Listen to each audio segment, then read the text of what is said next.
그 다음에 이제 지열 히트 펌프 돌아가는 거는, 우리 공기열 히트 펌프하고 이제 뭐 똑같은 그런 패턴이에요. 압축기가 있고, 냉방 모드일 때는 압축기에서, 저하배준기, 약 5도씨의 저하배준기가 들어와서 압축되고 나면 거의 뭐 100도, 뭐 보통 한 60도, 80도 뭐 이상 된 그 증기가, 이제 고압 증기가 생산이 되고, 이 고압 증기가 요 사방 밸브에서 이제 응축기 쪽으로 가도록 이렇게 돼 있죠. 그럼 응축기에서, 이 땅에 그 지중에서 이제 올라오는 그 지하수, 브라인이죠. 브라인의 온도가 지금 14도예요. 14도짜리, 이거는 이제 다 다른 거예요. 이건 지금 예시로 제가 이렇게 해놓은 거고요. 이 업체에 따라서 또, 이 땅의 온도에 따라서 이런 것들은 다 달라지겠죠. 보통 이제 14도, 15도, 16도 정도 되는 물이 들어와서, 이제 이쪽 그 고압의 그 고온의 그 증기와 열교환을 해서 20도 정도로 데펴져서 다시 이제 땅 속에 갔다가 다시 이제 이렇게 돌아오는 거고요. 여기 이제 브라인 순환 펌프가 있겠죠. 여기서 온도가 이제 60도 정도로 식은 그 고압의 액체 그 냉매가 팽창 밸브를 거치면서 이쪽 이제 증발기로 가는 거죠. 증발기 역할을 하는 판형 열기관기 쪽으로 가서 여기서 실내에서 이제 오는 그 냉온수, 냉방인 경우에는 보통 이제 7도로 나가서 팬콜이나 공조기에서 12도로 돼서 오죠. 그럼 12도짜리가 요 그 0도 가까이 팽창된 저압의 냉매랑 열교환을 하면서 7도로 낮아져서 식어서 이제 차가워져서 다시 팬콜이나 공조기로 가고요. 그 다음에 이 저압의 냉매를 팽창하면서 열을 받고, 그래서 5도 정도의 그 저압 증기가 돼서 다시 이제 압축기로 들어가고, 난방 모드일 때는, 압축기로 들어온 그 냉매가, 요번에 이제 사방 밸브가 이제 전환이 되면서, 고압, 고온의 그 냉매 증기가, 이쪽 그 부하측으로 이제 가는 건데, 부하측의 판형 열교환기로 가는데, 이제 이때는 요 부하측의 판형 열교환기가 응축기 역할을 하는 거죠.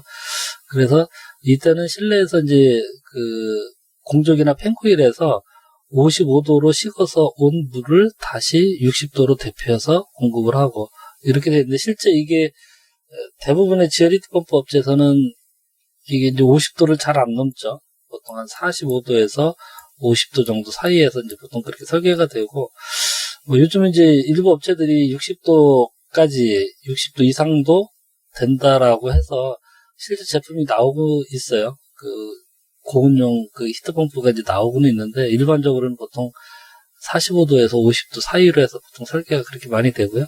그리고 가서 이제 40도나 45도로 돌아오겠죠. 그래서 45도나 50도, 55도는 잘 넘질 않는 것 같고요. 어쨌든 그래서 그 온수를 데피면서 좀 식은, 그래도 상당한 온도죠. 그 고압의 냉매액이 팽창 밸브를 거치면서 저압으로 바뀌면서 온도가 툭 떨어지고, 이 떨어진 온도 가지고 이쪽 그 지열원 측의 그 판형 열교환기, 이때는 이게 이제 증발기 역할을 하는 거죠. 여기서 그 브라인하고 그 열교환을 하죠. 브라인이 이때는 이제 땅속에서 15도 정도 돼서 올라온 거를 열교환기 거치면서 10도 정도로 차가워서 이렇게 내려가는데, 그림에 있는 그런 그 지열 히트 펌프 사이클을 하는 거고요. 온도들은 뭐 조금 다를 수 있는데, 제가 이제 이건 뭐 예시로 이렇게 하는 거고요. 이 내용들은 읽어보시면 될 것 같아요. 지열 히트 펌프 종류가 이제 아까 물대물하고 물공기 방식이 있다라고 이제 말씀드렸는데, 물대물은 이렇게 그 펜코일이라든지 공조기라든지 그 수방식의 그 공조 장치들을 이용해서 이 지열 히트 펌프의 그 부하 측에도 이제 냉온수를 이용하는 방식이고요. 1차 측은 당연히 이제 지열 측은 물을 이용하는 거고요. 이제 이게 그 냉매 방식, 물 공기 같은 경우에는 아까 이제 공기라는 게 그 실내기까지 냉매를 그 순환시켜서 실내기에서 이제 공기랑 그 열교환을 하는 방식이라서 이제 물 공기 방식인데, 우리 뭐 일반 그 시스템 에어컨도 마찬가지지만, 시스템 에어컨이 냉매가 갈 수 있는 이 수직 높이라든지 전체적인 배관 길이에 그 한계가 있잖아요. 뭐 냉매가 우리 그 내무수 수납펌프처럼 뭐 용량만 키우고 그 양적만 높이면은 100m, 200m 이렇게 보낼 수 있는 게 아니라서 그런 부분들도 좀 있고, 그다음에 그 실내기 쪽에 실내기들이 굉장히 좀 많아지면, 예를 들어 한 층에도 뭐 펜코일이 뭐 50개, 60개 이렇게 설치되는 그런 건물이라고 하면, 그걸 다 그 냉매를 보내서 그 시스템 에어컨처럼 까는 게 오히려 더 불합리하죠. 그렇게 실내기에 그 펜코일이라든지 아니면 또 대용량의 그 공조기 같은 그런 그 부하 장비가 있다라고 하면, 공조기 같은 그런 거에 또 냉매 보내서 하려고 하면, 이 지열 히트펌프 스크롤 압축기 자체가 지금 25RT 정도밖에 안 되기 때문에 이 배관 구성하거나 이런 것들이 좀 어려워요. 그래서 작은 건물에는 그 물공기 방식 같은 게 오히려 더 합리적이고 편할 수가 있는데, 좀 건물이 커지거나 지열 설비 용량 자체가 좀 크면 뭐 그때는 뭐 물대물 히트펌프 방식으로 갈 수밖에 없는, 뭐 그게 더 합리적인 거죠. 뭐 그렇게 이해하시면 될 것 같습니다. 이런 같은 경우는 요 안에서 공기를 빨아당겨서 바로 공기를 이렇게 불어넣어주고 하면서 이거 자체가 이제 실내기 역할까지 같이 해버리는 그런 방식으로도 이제 제품이 나오나 봐요. 뭐 이런 제품을 직접 보지는 못했는데 인터넷이나 이런 데 보니까 이제 이런 그 물공기 방식 지열 히트 펌프라고 해서 좀 나와 있더라고요. 자, 다음에는 이제 지열 설비의 종류입니다. 그 지열 설비는 지중과 열교하는 방식에 따라서 여러 가지 방식이 있지만, 대표적으로 방식이 수직 밀폐형과 수평 밀폐형, 개방형도 이제 몇 가지 방식이 있는데, 그 중에 이제 우물간정형이라고 하는 거는 우리 지하수처럼 우물을 하나 깊게 파서 거기에 그 심정법을 넣어서 물을 퍼올린다라고 해서 그 우물간정형인데, 어쨌든 지금 이제 대부분의 현장에서는 수직 밀폐형으로 하고 있고요. 그 일부 우물간정형으로 좀 하고 있는 데가 있고, 수평 밀폐형은 땅이 이제 굉장히 넓게 있어야 되기 때문에 수평 밀폐형도 일부는 하지만 그렇게 사례가 많지는 않아요. 왜냐하면 뭐 그렇게 넓은 땅을 이렇게 놀려가면서 이렇게 하는 경우가 이렇게 많지 않아서 어쨌든 뭐 수직 밀폐형이 제일 많고, 대부분 한 8, 90% 이상이 다 수직 밀폐형으로 하고 있고요. 한 10% 될라나 모르겠네요. 10% 안 될 것 같긴 한데, 우물간정형, 그 다음에 이제 또 약간의 뭐 수평 밀폐형, 그 다음에 이거 이외에 기타 그 에너지 파일형이라든지 뭐 다른 몇 가지 좀 그런 것들이 있죠. 수직 밀폐형 방식은 이 땅속으로 150이나 230, 일부 업체는 뭐 300m 이상까지도 이제 깊게 하는 경우가 있는데, 한 업체 말고는 대부분은 요즘 한 220, 보통 200m가 보통 많고요. 220이나 230 정도까지는 하고 있는 것 같아요.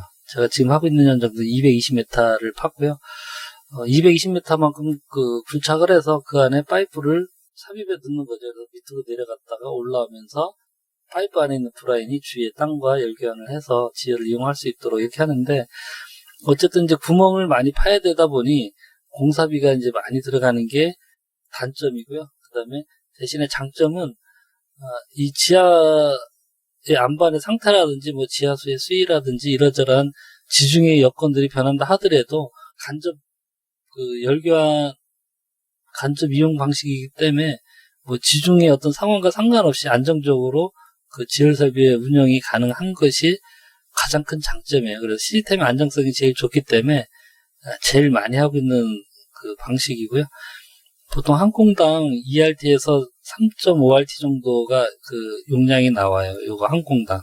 예를 들어서 이제 건물 안에 이제 20RT짜리 지열 히트 펌프를 놓고 이제 한다 그러면 그 한 공당 몇 RT 정도가 나오는지 이제 시험 천공에서 열 정도 시험을 해서 한 공당 몇 RT 정도 나오면 이제 그거 맞춰서 뭐 몇 공을 팔 건지 결정을 하게 되겠죠.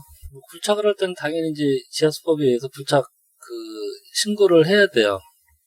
그리고 굴착 다 하고 나면 또 굴착 종류 신고도 해야 되고, 이건 지하수법 관련된 그런 사항들이 좀 있고요. 수평 밀폐형은 똑같은 이제 배관을 까는데 땅속으로 깊게 안 가고 그냥 땅이 넓어서 이만큼을 옆으로 이제 깔아야 되겠죠. 같은 용량이라면. 그래서 상당히 많은 부지 면적을 있어야 되기 때문에 일반적인 그 건물에서는 사실 조금 어렵고요. 뭐 지하 히트펌프 용량이 작은데 앞에 뭐 넓은 주차장이 있다든지 조경 구간이 굉장히 넓은 데가 있다라고 하는 데서는 이제 가능할 텐데 일반적인 건물에서는 좀 수평 밀평으로 하기는 조금 쉽지는 않고요. 땅을 천공할 필요가 없기 때문에 1, 2m 정도만 파가지고 묻으면 되기 때문에 공사비가 적게 소요되는 거고요. 그래서 공기도 짧고 그래서 보통 뭐 1.5에서 3m 내외 그 정도에서 이제 불작을 하고요. 그 수직 개방형 중에 우물 관정형은 이렇게 이제 우물을 파요. 깊게 파는데 이 우물의 깊이가 보통 예전에는 초창기에는 350m를 팠는데 요즘은 보통 한 500m 정도를 파더라고요. 이거는 뒤에서 말씀드릴게요. 이게 왜 초창기 350 하다가 500m, 560m이 점점 가는지. 어쨌든 이게 한 공당 지하수를 직접 퍼 올려서 사용을 하기 때문에 그 수직 밀폐형보다 한 공당 이용할 수 있는 지열의 그 용량이 25에서 35R 거의 10배 가까이 되죠. 지금은 이제 10배 가까이는 안 돼요. 요거는 예전에 일반 그 벤토나이트를 사용할 때는 한 10배 가까이 이렇게 됐는데 요즘은 이쪽도 고열 벤토나이트를 사용하면서 한 공당 사용하는 할 수 있는 그 열 능력들이 좀 늘어나서 요즘은 이제 10배까지는 안 되는 것 같긴 한데 어쨌든 한 공당 나오는 열적인 능력이 크다 보니까 이거는 열구멍을 파면 이건 한 구멍 파도 된다는 얘기죠. 대신에 이제 깊이는 요거보다는 좀 깊기는 한데 어쨌든 파는 구멍을 적게 하면 할수록 공사비도 적게 들고 공사 기간도 짧고 그 다음에 차지하는 대지 면적도 훨씬 더 적게 차지하기 때문에 그런 부분에서는 상당한 장점이 있죠. 공사비가 적게 소요되고 공사 기간이라든지 그 차지하는 그 천공 부지 면적도 짧고 대신에 지하 수위가 이제 변할 수도 있죠. 이게 이제 수맥을 만났다. 그래서 뭐 가뭄이라든지 아니면 뭐 이렇게 한참 하고 있는데 옆에 어떤 공장이 들어서서 계속해서 거기는 지하수를 뽑아서 쓰게 되면 지하수들이 다 그쪽으로 이제 쏠리면서 이쪽에 수위가 변한다든지 이런 경우에는 정말 난감하죠. 그 지하수가 실제 고갈이 돼서 지하 히트펌프 자체가 운전이 안 되는 그런 사태들이 생길 수도 있어요. 이거는 지하수 심정하고 똑같은 그 인허가 행위들을 해야 돼요. 영향 평가도 받아야 되고 지하수 개발 이용 신고 같은 것도 해야 되고요. 먼저 이제 수직 밀평 지열 시스템을 보겠습니다. 그 가장 널리 사용되고 있는 방식이고요. 땅속에 지중 열기관 배관이라고 봐야 돼요. 이렇게 이제 P관 그 40A, 뭐 32A 이런 거를 밑으로 이제 뒀다가 이렇게 내려갔다 올라오는 거죠. 브라인이 그 배관 속에. 그래서 펌프의 응축기나 증발열을 지중으로 전달하는 그런 방식이고 배관의 길이가 이제 길어지긴 하지만 배관에서 누설만 없다라고 하면 지하 수위가 바뀐다든지 지질의 상태나 뭐 이러저러한 것들 전혀 관계없이 안정적으로 시스템을 운영할 수 있는 게 가장 큰 장점이라서 특별한 사유가 없다라고 하면 수직 밀폐형 방식으로 보통 대부분 지열을 그렇게 좀 하고 있고요. 딱히 이제 뭐 일상적으로 유지관리 지열원 측에 유지관리 하거나 이런 부분도 없어서 이제 좀 편합니다. 온도만 봐서 열 회복이 잘 되는지 안 되는지만 좀 고려를 해서 거기 맞춰서 이제 좀 대응을 하면 특별한 그 유지관리 사항들도 없고요.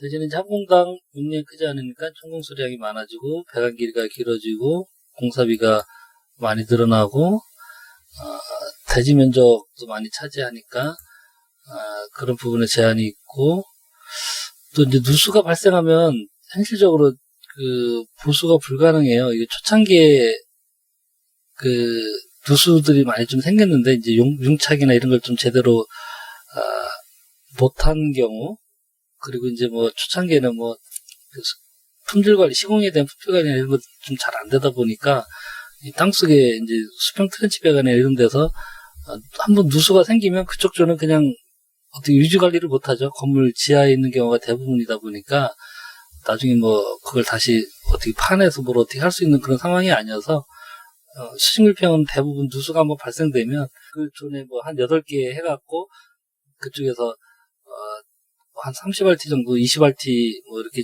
감당을 했었으면 그냥 그 20RT가 그냥 죽었다고 봐야 되죠. 전체 지열 설비에서. 근데 요즘은 그동안 그런 부분들에 대해서 지열 업체들도 하도 많이 당하기도 하고 그래서 이제 융착이나 이런 부분들은 잘 좀 관리를 하고 있는 편이고, 또 수압 검사나 이런 부분들을 잘 하고 있어서 요즘은 그렇게 이제 누수가 생기거나 이런 경우는 많지는 않은 것 같고요. 지중 열경기와 이제 배관의 설치인데, 일단은 보어홀, 그냥 이렇게 청콩을 하는 거죠. 굴착을 하는 거고요.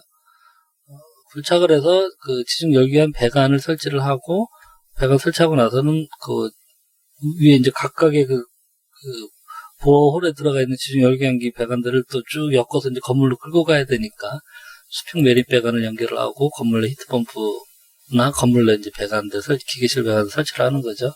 그 지중 열기한 배관을 보어홀 내에 설치할 때 또 그 설치하고 나서 그라우팅을 어떻게 하냐에 따라서 지열 설비 용량이라든지 성능들이 좀 많이 바뀌게 돼서 이 부분들을 좀 잘 해야 되고요.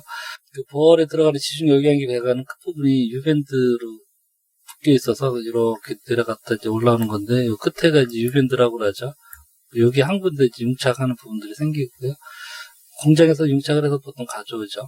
지중 열기한기 배관을 놓고 그라팅을 할 때 주의해야 되는 거는 일단 그 두 배관 사이에 적정한 간격을 유지하면서 설치를 해야 돼요. 한국에너지공단의 지열 시공 기준에도 보면 여기 이제 간격 유지제를 넣게 돼 있거든요. 간격 유지제를 넣거나 스페이스를 넣거나 넣어서 이걸 이제 띄워주란 얘기죠. 왜냐하면 내려갔다 올라오기 때문에 이게 두 개가 붙어 있으면 서로 열적인 영향을 줄 거 아니에요. 그래서 천공격 구멍 안에 이쪽 파이프는 이쪽 파이프는 이쪽으로 서로 벌어져서 이렇게 자리를 잡을 수 있도록 스페이서를 설치를 하거나 아니면 아예 간격 유지제가 일체화된 제품이 나와요. 간격이 유지된 제품을 쓰거나 되어 있고요. 그래서 이 부분이 현장에서는 좀 잘 안 되는데 어쨌든 이 부분이 필요하고, 또 하나는 그라우팅을 잘 해야 돼요. 왜냐하면 천공등 구멍 안에 그 배관이 두 개가 들어갔는데 그 배관하고 땅하고를 뭔가를 채워 넣어야지 그 열이 전달이 잘 되겠죠. 물론 이제 뭐 없더라도 지하수가 있으면 물이 차겠지만 지하수위는 이제 이렇게 변동이 될 수가 있기 때문에 그런 이유로 이제 그라우팅제를 채우는데, 그라우팅제가 제대로 채워지지가 않았으면 이제 나중에 열 전달이 잘 안 되거나 이런 문제들이 생기겠죠. 이제 이게 이제 그런 그림들인데, 이렇게 파이프가 내려갔다가 올라오면서 요 주위에 그라우팅 재료들을 잘 채워놔야만 요 파이프하고 천공된 구멍, 요 집안하고 요 사이의 틈새를 그라우팅 재료가 이제 막아주는 건데, 이게 잘 채워져야 된다는 얘기고, 이 간격이 이렇게 이제 물이 내려갔다 올라오고 하기 때문에 이게 붙어 있는 것보다,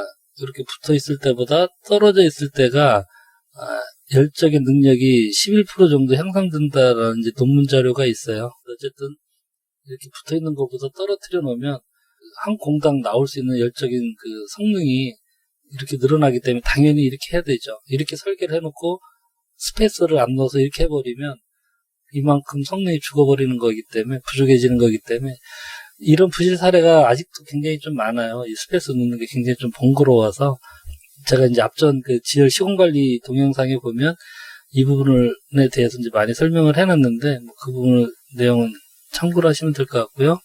이렇게 이제 간격이 유지되도록 일체화된 제품이 한 업체에서 지금 나오고 있고요. 제가 볼 때는 뭐 괜찮은 제품인 것 같은데, 업체들이 생각보다 좀 많이 사용을 안 하더라고요. 일단 사용을 많이 안 하는 이유는 일단 가격이 좀 비싸겠죠. 한 업체에서 나오니까. 그 다음에 뭐 이러저러 핑계를 좀 대긴 하더라고요. 가공되는 과정이 뭐 어쨌더라 이렇게 이제 얘기는 하는데, 제가 볼 때는 이런 스페이스 가지고는 현장에서 시공 관리가 좀 잘 안 돼서 가급적 이 제품을 쓸 수 있으면 이 제품을 쓰는 게 좋지 않나, 이제 개인적으로 그렇게 생각을 하고 있고요.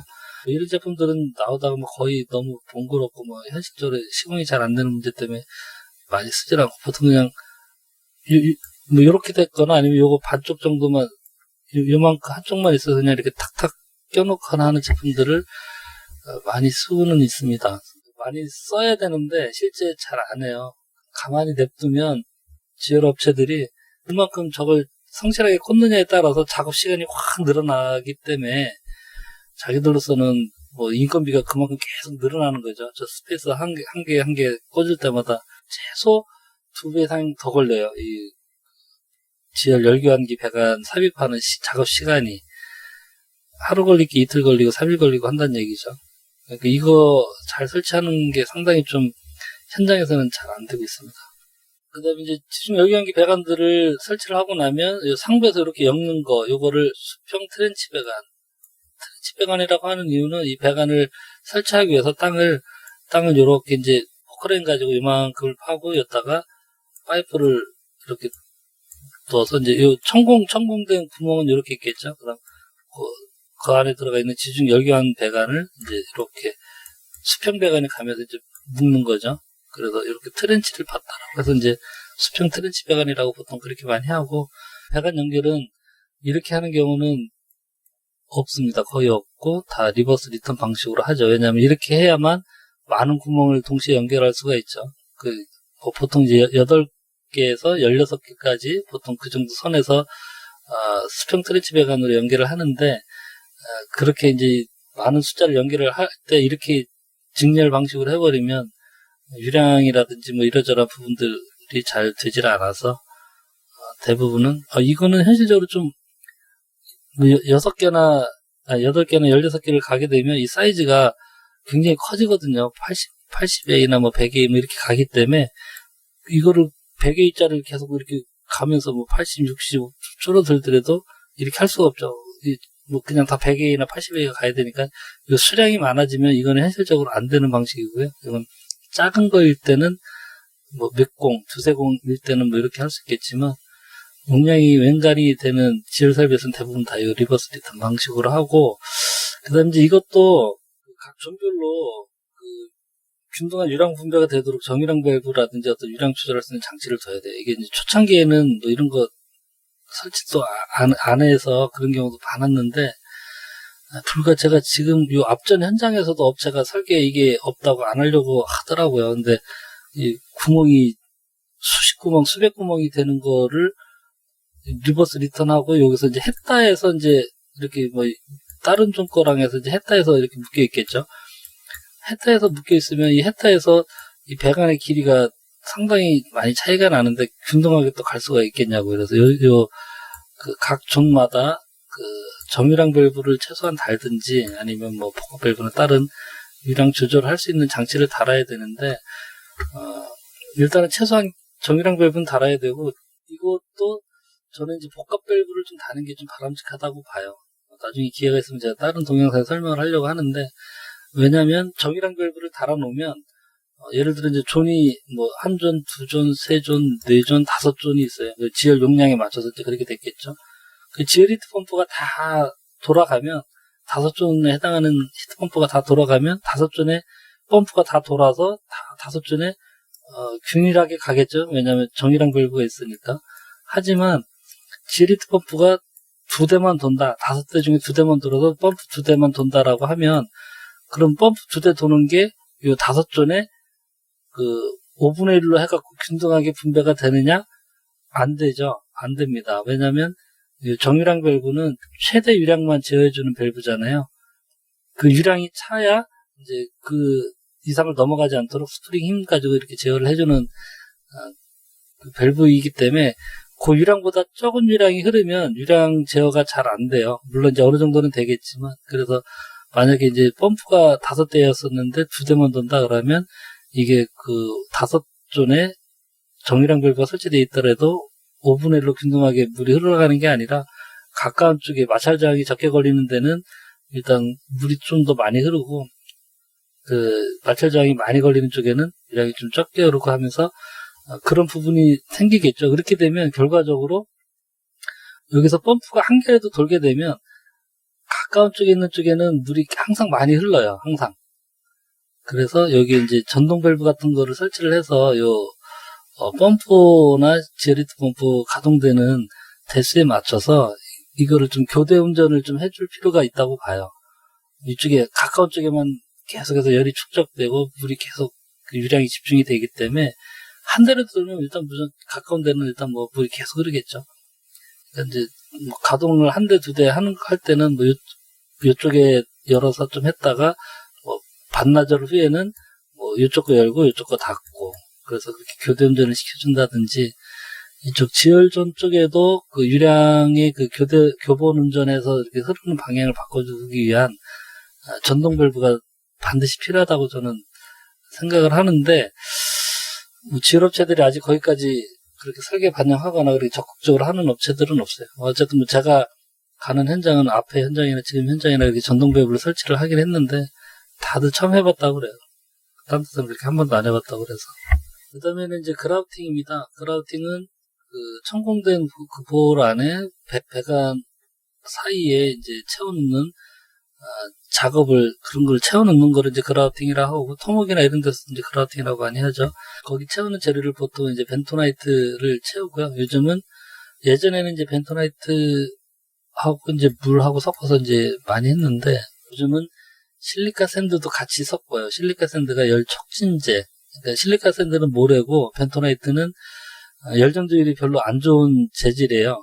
근데 이제 이게 잘 팽창하고 물을 잘 흡수하는 능력이 있어서 그 땅속에서 이제 수위가 변하더라도 물을 잘 습기를 먹고 있기 때문에 열 전달하는데 이제 도움이 되고 그 주변에 공극이 안 생기게끔 잘 계속 그 수분을 그 먹고 있으면서 지금 부피를 팽창한 상태에서 잘 채워주고 있어서 이제 벤토네이트를 쓰는 것인데 그 열 전도율이 안 좋다 보니까 여기에다가 실리카 샌드를 섞어요. 실리카 샌드는 모래잖아요. 모래니까 땅 돌가루 이런 거랑 거의 열 전도율이 비슷해서 실리카 샌드를 섞는 만큼 이 열 전도 능력이 좋아져요. 그리고 이제 간혹 시멘트를 쓰는 현장도 있다고 하고요. 실제 시멘트도 좀 쓰는 것 같아요. 뭐 해변가라든지 아니면 수맥 같은 거를 만나서 그 벤토네이트가 유실되거나 이러는 데서는 시멘트를 이용해서도 이제 그라우팅을 하고요. 어쨌든 열 전도율이 좋아야 하고 토양과 배관 사이 빈틈없이 잘 채워지도록 그렇게 좀 해야 되고요. 이 벤토나이트의 열 전도율이 이것도 이제 아까 그 피건하고 똑같은 거예요. 지금 이제 그 이 재료의 물성이나 물리적인 특성이 그라우팅 재료로 쓰기에 적합해서 지금 쓰고는 있지만 이 벤토나이트 자체의 열 전도율이 안 좋은 걸로 알고 있어요. 그래서 이거 같은 경우에도 이제 그 실리카 샌드를 요즘은 대부분 써서 이제 그렇게 하면 열 전도율이 확 높아지거든요. 그리고 이제 그라우팅제를 쓰는 이유 중에 또 하나는 지하수 오염을 방지하는 그런 효과도 있어요. 이게 이제 지표면에 위에 안반이 아닌 위에 이제 그 지표면 가까운 부분에서는 토질이나 이런 것들이 안반이 아닌 그런 상황이라서 이렇게 무너진다든지 아니면 그쪽에 있는 그 지표수가 지하수죠. 지표수 흙탕물 같은 것들이 이제 그 밑으로 이제 들어가게 되면 그 지역의 지하수를 오염시킬 수가 있는 그런 게 있어서 그라우팅제를 채워넣게 되면 이제 그라우팅 재료가 흙물 같은 게 지하 수맥이나 이런 것하고 다른 데로 전달되는 걸 또 막아주는 그런 역할을 하고요. 벤토나이트는 원래 토목에서 차수제로 쓰고 있는 거예요. 방수제로 쓴다는 얘기죠. 방수제. 진득하게 이제 이렇게 진흙같이 돼버리고 나면 그 자체로 방수 기능이 돼서 토목공사 할 때 이제 우리 뭐 슬러리물 같은 거 하고 나면 그 안에 채워놓고 할 때 그라우팅 하면서 벤토나이트 쓰는 똑같은 거를 쓰는 저희도 이제 쓰는 거죠. 지하 수위가 이제 변해서 수위가 툭 떨어지더라도 이 벤토나이트가 물을 잔뜩 흡수하고 있어서 제가 해보니까 한 달이 가도 잘 그 자기 외형을 딱 유지하고 있어요. 찐득하게 그 당초의 그 형상대로 한번 개라가 되고 나면. 근데 이제 한 2달, 3달 정도 가니까 이것도 이제 마르기 시작은 하더라고요. 제가 이제 예전에 이제 테스트를 했던 건데 요거는 지금 이제 일반 벤토나이트만 요만큼 넣은 거고요.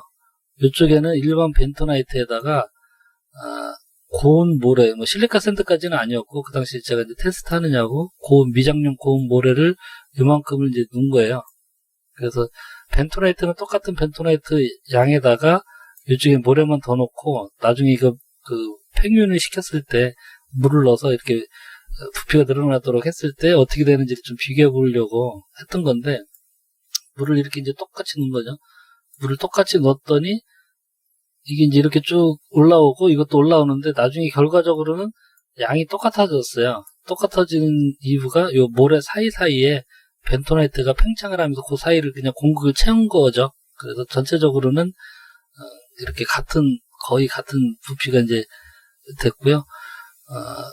이제 찰흙처럼 처음에는 쫀득하게 이제 잘 막고 있다가 이제 이게 지금 몇 달이 되고 나니까 이렇게 이제 표면도 갈라지고 뭐 몇 미터까지도 이게 지금 제가 지상에서 그냥 놨으니까 이런데 땅속에 있으면 어쨌든 또 주변에 계속 그 습기가 있고 이렇게 뭐 쉽게 마르지가 않죠. 그래서 아마 땅속에 있으면은 뭐 반년 이상이 돼도 잘 이렇게 갈라지지 않고 원래 그 형태처럼 찰흙처럼 잘 자기 외형을 유지하고 있을 것 같아요. 뭐 이게 말로는 뭐 10배 가까이, 10배 이상 팽창된다고 업체들에서 그렇게 하는데 실제 해보니까 10배까지는 팽창은 안 하더라고요. 지금 봐서도 한 3, 4배 정도 되죠. 그 정도는 팽창은 하는 것 같은데. 이게 이제 그라팅 작업할 때 제일 큰 문제가 뭐냐면 물 섞는 비율을 잘 준수하지 않는 게 이제 좀 문제예요. 그러니까 보통 일반 벤토나이트에서는 벤토나이트 2에 물 8, 그래서 2대 8의 비율로 섞어서 그라팅을 해요. 벤토나이트 20%에 물 80% 해갖고 하는데, 어쨌든 일반 벤토나이트 할 때는 그나마 뭐 2대 8 정도 하면 묽은 상태라서 뭐 그라팅 작업하는데 별 문제가 되질 않았는데, 문제는 이제 고율 벤토나이트가 되면서 벤토나이트 1, 실리카 샌드 5, 물 보통 이제 4나 3 정도를 타요. 물 양이 적죠. 실리카 샌드 양이 좀 많고, 이렇게 해야 이제 이게 고율 벤토나이트 설계할 때 그 당초의 그 배합 비율인데, 실제 이렇게 해보면 이 모래가 50% 정도 들어가다 보면 조금 뻑뻑하죠. 아무래도 모래가 50%고 나머지 물이 40%나 30% 있다 하더라도. 그래서 그라팅 할 때 잘 안 들어가요. 배관이 좀 잘 막히거나, 또 어쨌든 안 막히더라도 이제 들어가는 속도가 늦어서 마찰장이 많이 생기겠죠. 실리카 샌드가 모래니까 이 배관 표면에 내려가면서 계속 마찰장 때문에 잘 안 들어가다 보니 물을 더 섞어요. 작업자들이 4가 아니라 뭐 5, 6 뭐 이렇게 섞어버리면 물이 많으니까 이제 당연히 잘 들어가죠. 마찰장이 적게 발생돼서. 그렇게 되면 계라가 안 돼요. 계라가 안 되거나 재료 분리가 생기거나. 재료 분리가 생긴다는 거는 200m에 그라팅을 하면 모래는 무거우니까 밑에 쫙 가라앉고 물은 위로 싹 떠올라서 위에는 물밖에 없어요. 모래나 벤토나이트가 하나도 없이. 그런 상황들이 생겨요. 실제 제가 테스트를 해보니까 그렇더라고요. 그래서 이거 비율 맞추는 게 상당히 좀 현장에서는 되게 조금 어렵습니다. 관리자들이 잘 관리를 하지 않으면 작업자들은 일단 뭐 물만 섞었다 하면은 작업 편하고 작업 시간 빨라지고, 물이 많이 들어가는 만큼 벤토나이트나 실리카 샌드가 적게 들어가는 거잖아요. 그래서 또 재료비도 절감되고 물을 안 섞을 이유가 없는 거죠. 자기들 입장에서는. 어쨌든 뭐 해놓고 맨 위에 부분만 뭐 보통 이제 그라팅을 하게 되면 그라팅 할 때 그라팅을 쭉 위에까지 이렇게 오버플로 될 때까지 딱 채워놓더라도 다음날 가보면 몇 미터가 이렇게 쭉 줄어요. 보통 5m에서 한 10m 정도 이상이 이게 쭉 밑으로 또 가라앉아요. 왜냐하면 그라팅 할 때 섞였던 물이 또 주변에 땅으로 이렇게 가요. 우리 지하 수위가 천공을 하면 보통 지하 수위가 10m, 15m나 뭐 많은 데는 20m까지 밑에까지 이렇게 내려가 있거든요. 그러니까 그만큼의 있던 물들은 또 어차피 주변으로 이렇게 자연 수위로 가면서 빠져나가면서 다음날 가보면 이제 5m에서 한 10m 많게는 그 정도까지 쭉 짜부러드니까 거기 다시 2차 그라팅을 하는데 2차 그라팅 할 때만 잘하면 돼요. 거기는 뭐 깊이가 얼마 안 되니까. 아니면 심지어 위에서 그냥 이렇게 쏟아만 버놔도 되기 때문에, 그럼 나중에 위에서 볼 때는 그라팅이 잘 됐죠. 계라도 잘 되고 아주 요 비율대로. 실제 밑에도 그렇게 해야 되는데, 그래서 이제 그게 상당히 현장에서 좀 관리하기가 좀 쉽지 않습니다. 고율 벤토나이트 들어오면서 이 부분이 상당히 좀 신경을 많이 써야 돼요. 이 부분을 제대로 신경 안 쓰면 밑에는 그냥 계라가 안 된, 재료 분리가 된 뭐 그런 그라팅제가 있을 가능성이 상당히 많고요. 그렇게 되면 또 뭐 지하 수맥이나 이런 거 만났을 때 벤토나이트가 유실돼서 빠져나간다든지 그 수맥 따라서 다른 데로 그렇게 될 공산이 상당히 좀 많다고 봐야죠. 이런 부분들은 이제 아까 말씀드렸던 부분이고요. 미국산 제품을 많이 쓰는데 미국산 제품이 좀 비싸다 보니까 뭐 인도나 뭐 저쪽 중동 쪽 것도 뭐 수입 중국산도 있고 뭐 이렇게 저렇게 하는 모양이에요. 근데 어쨌든 품질 관리를 좀 잘 하고 이게 이제 구별하기가 조금 쉽지 않죠. 미국산인지 중국산인지 벤토나이트가 색깔이 비슷하기 때문에 처음에 이제 샘플을 받고 그 샘플의 색상이나 이런 부분에 맞춰서 그 제품들이 균일하게 잘 들어오는지 좀 봐야 돼요.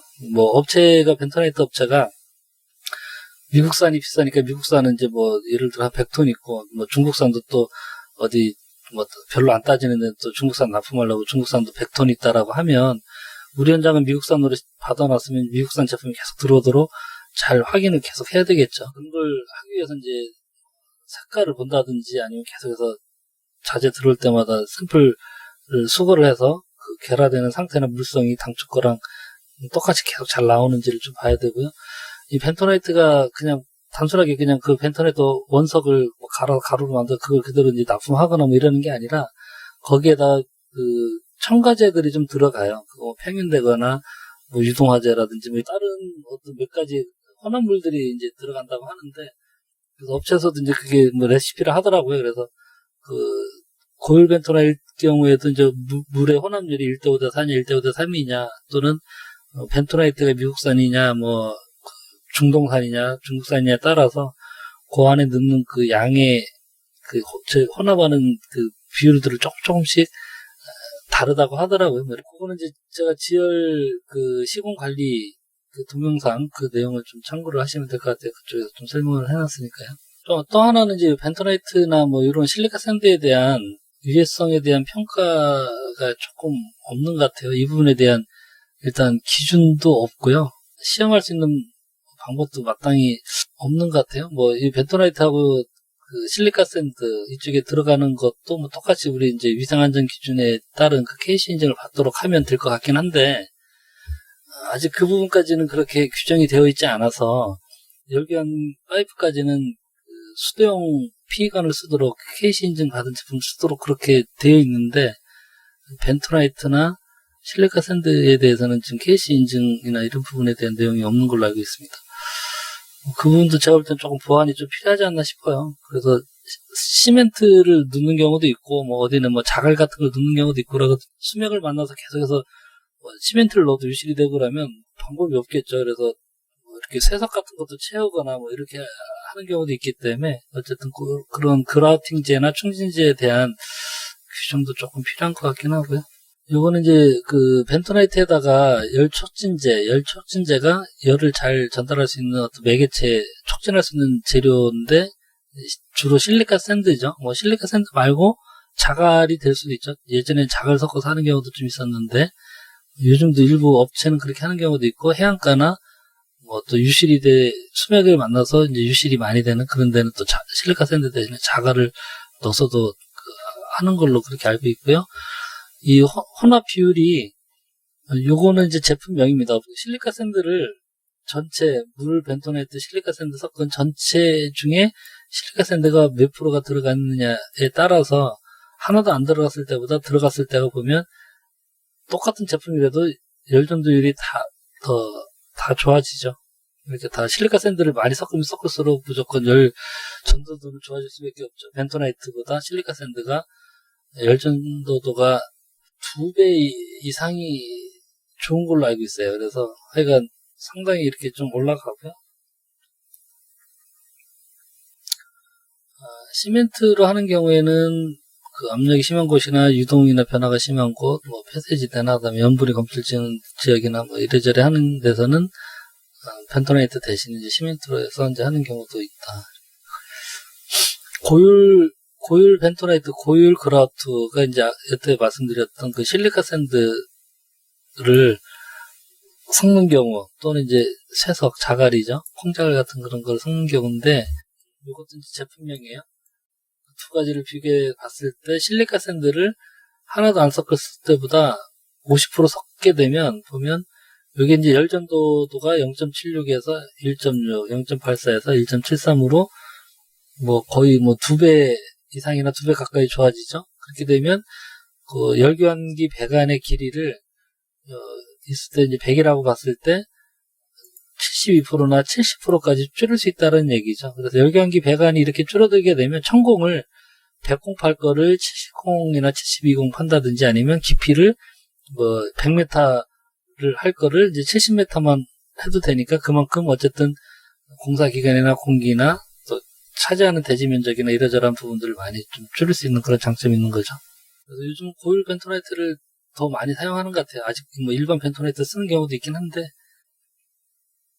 그 다음에 이제 보홀의 천공 간격은 보통 수직 밀폐인 경우에 4에서 6m 간격으로 좀 하고 있어요. 4에서 6m 간격으로 하는 거는 이제 이 땅에서 이게 이제 한 개당 뭐 2RT에서 3RT 정도 나온다고 그랬잖아요. 그러면 주변 땅하고 열교환해서 온도 변화가 크게 생기지 않아야 되니까 너무 촘촘하게 했으면 이제 땅의 온도가 너무 올라가거나 내려가거나 지중 온도가 많이 변화가 돼서 보통 이제 5m 정도 평균 5m, 5m 뭐 그렇게 많이 하는데 어쨌든 이 간격이 좁으면 좁을수록 천공하는 길이나 뭐 이런 것들이 좀 바뀌겠죠. 차지하는 면적도 바뀌고. 근데 이제 어쨌든 이게 이제 이렇게 천공을 해놓게 되면 나중에 이 부분에 지금 이거는 이제 건물 지금 지하에 놓은 거네요.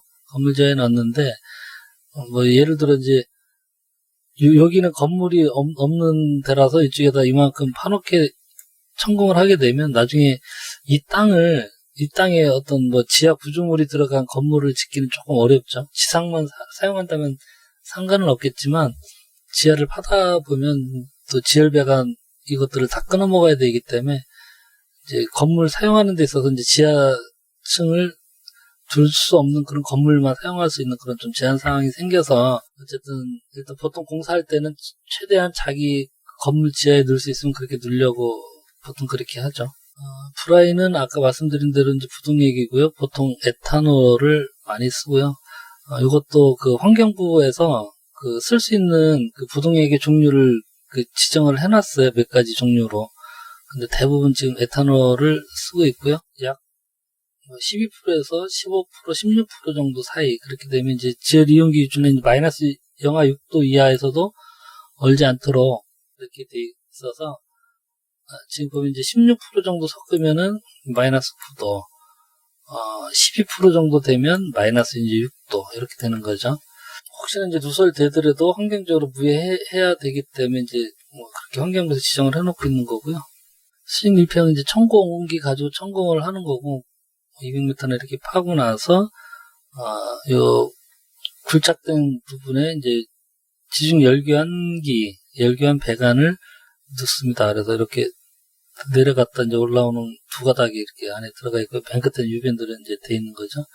거기에 그라우팅제 예전에는 이제 포대로 뭐 일반 벤토네이트 할 때는 보통 포대로 많이 들어와요. 그래 포대로 들어온 거를 요 위에 수조에 이제 같이 섞어요. 그래서 요 물하고 벤토네이트 섞은 거를 펌프 가지고 이제 고압 펌프 가지고 빌어서 저 땅에서부터 이렇게 채워서 요 파이프를 슬슬 빼 올려가면서 벤토네이트를 강제로 이제 주입을 하는 거죠, 땅속으로. 그래서 벤토네이트 다 충진하고 나면 요 파이프 안으로 깊이 확인하는 추를 넣어서 쭉 합니다. 그럼 여기에 몇 미터인지 쭉 저 밑에까지 들어간 그 깊이가 이렇게 디지털로 떠요, 수치가. 그럼 200m면 200m 이렇게 뜨기 때문에 다 200m까지 파이프가 잘 들어가구나 이렇게 확인하시면 되고, 그래서 각 공마다 이제 이렇게 이제 천공된 거를 위에서 트렌치를 파가지고 그 수평 배관으로 연결을 해서 이제 기계실로 끌고 와요. 기계실로 가면 기계실에서 이제 배관 브라인 순환 펌프하고 지어리트 펌프 이렇게 설치를 하고요. 여기도 보면 이제 지어리트 펌프가 지금 수십 대가 있죠, 수십 대. 여기도 상당히 지열 용량이 큰 현장인데 히트펌프 용량 자체가 워낙 이것도 한 50RT 정도밖에 안 돼 보이네, 커봤자. 50RT짜리 지금 수십 개를 이렇게 넣어서 지금 하고 있기 때문에 터보 압축기를 이용한 히트펌프를 넣으면 두세 대면은 될 것을 지금 이렇게 하고 있는 상황입니다.